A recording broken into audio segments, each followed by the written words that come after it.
Police believe a burst of violence earlier this week was retaliation for the Memorial Day shooting in a convenience store parking lot.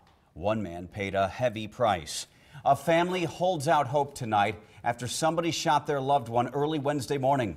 Good evening, I'm Craig DeGrelli. And I'm Jennifer Griswold. Overnight Tuesday into Wednesday, gunfire wounded 5 people. Senior reporter Jake Wazakowski is live outside CHI Creighton with one victim story. Jake?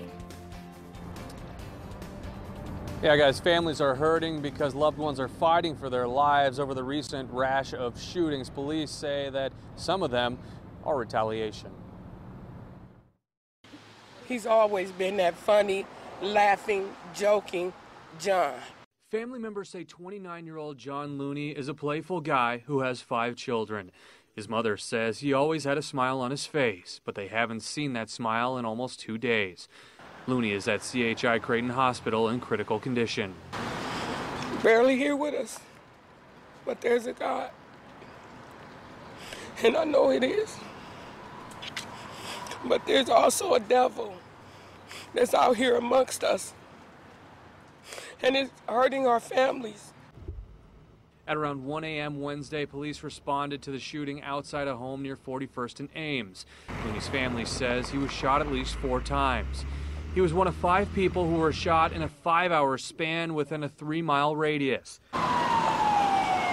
Police say they were retaliation for Monday's QT shooting and some possibly gang-related. I think it just started with an opportunity that presented itself for someone, and now it's led into retaliation back and forth. Looney served 5 months in prison for forgery, but has never been convicted of a violent crime. His family says he was in the wrong place at the wrong time.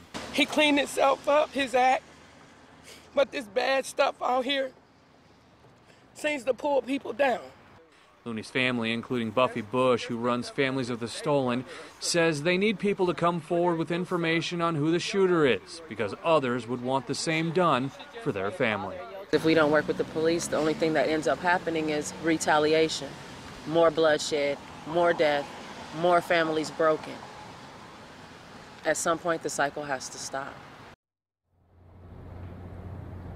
No arrests have been announced in any of the incidents that happened since Tuesday evening. If you have any information on Looney's shooting or any of the other ones, you're asked to call Crime Stoppers at 444-7867. Reporting live from 30th and Coming, Jake Wazakowski, KMTV Action 3 News. Police